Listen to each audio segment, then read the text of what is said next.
Hello and welcome to Atomic Science in Volts. Today I'm going to be going over pretty much everything you need to know about atomic science, including all the machines, all the bits you need to craft the machines, what they do, what they don't do, what they can be used for, and everything that you need to know. Okay, so we're going to start off by having a look at some of the parts in all the machines, and then we'll have a look at the machines themselves that are used to make other machines. It can be quite complicated at times, but I'll try and make it as simple as possible. So you're going to need to make a bunch of stuff in Volts that will make you safe for a start. Like, for example, what I was wearing at the start, this is a hazmat suit. It protects you from radiation poisoning, which you will get if you hold something specific that emits radiation. You're going to need to find a lot of this stuff. This is uraninite, which is like uranium ore basically, and that will be turned into yellow cake in a minute, which I'll explain. Okay, so blah blah blah. Okay, so to make a hazmat suit, you're going to, for example, for a mask, you're going to need a leather cap surrounded by wool and one basic circuit. A basic circuit is crafted with 4 copper wire, 4 redstone, and 1 bronze plate or 1 steel plate. A bronze plate is made with 4 bronze, and bronze is made by either infusing tin dust with copper ingot to make a bronze ingot, or combining tin with copper, like via ingots or dust up, something like that. Because there's this mod in Volts. There's the mod mechanism, which has a bunch of stuff that you're gonna need, like the control circuits. I think they're from. No, they're not from. They're from IC2. To make an advanced circuit, you're going to need 1 diamond, 6 redstone, and 2 basic circuits. And to make an elite circuit, you'll need 1 lapis block, 6 gold, and 2 advanced circuits, or 4 basic circuits. You're going to need lots of motors as well to get your machines running, which is 4 cable, 4 steel, and 1 iron. Now, steel is made by smelting 1 steel dust, which is 4 coal surrounded by, 1 iron surrounded by 4 coal, sorry. And to make copper wire, you need 6 wool and 3 copper, which makes 6 wire. Now, it's a good idea to have a sheep farm if you're planning to make any of these machines. Everything else is made in exactly the same way, with the respective piece of clothing in the middle. So tunic, leggings, boots, make the same parts. And you're going to need this thing later on.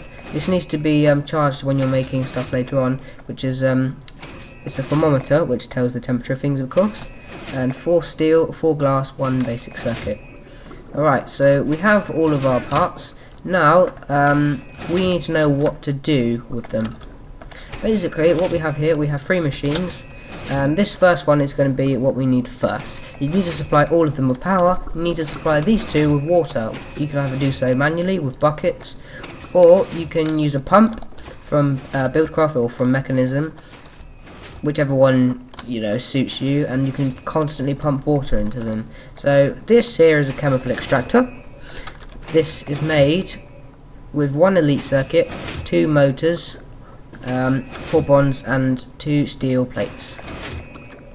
You'll know it's the right way around when this large red thing is at the front. Okay, so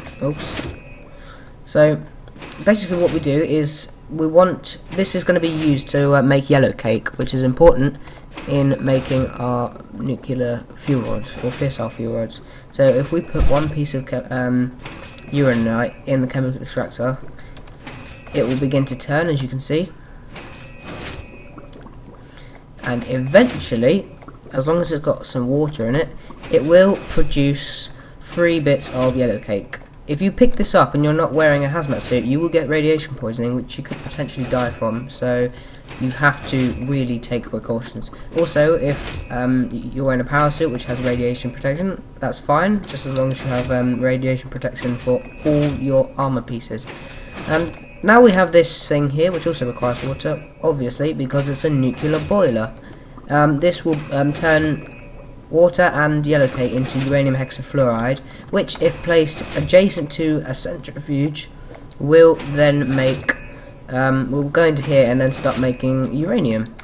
Now, to make this thing, to make a nuclear boiler, you need 2 furnaces, 1 motor, 4 steel plates and 1 bucket, which makes a nuclear nuclear boiler.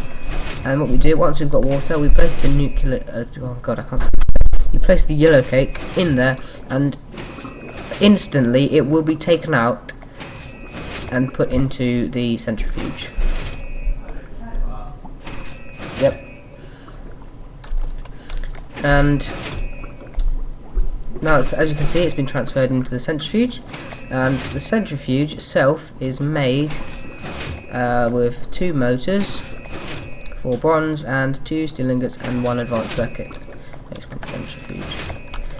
And slowly it will begin to process the uranium hexafluoride into either enriched uranium or breeding uranium. Again, once you pick them up, you must wear some sort of protection. Enriched uranium, this stuff here, they look identical, is used to make your fissile fuel rod in this variant, which is 6 empty cells and 3 enriched uranium. It can also be used to make a nuclear explosive by surrounding a thermobaric explosive, which I'm not going to go through because that's not what I'm talking about. An empty cell is 14 and 1 glass, which makes 16 cells. It's quite a cheap recipe. And breeding uranium is similar. It's used to make breeder fuel rods, so it's in the same variation, which is used to like replenish fissile fuel rods when they run out.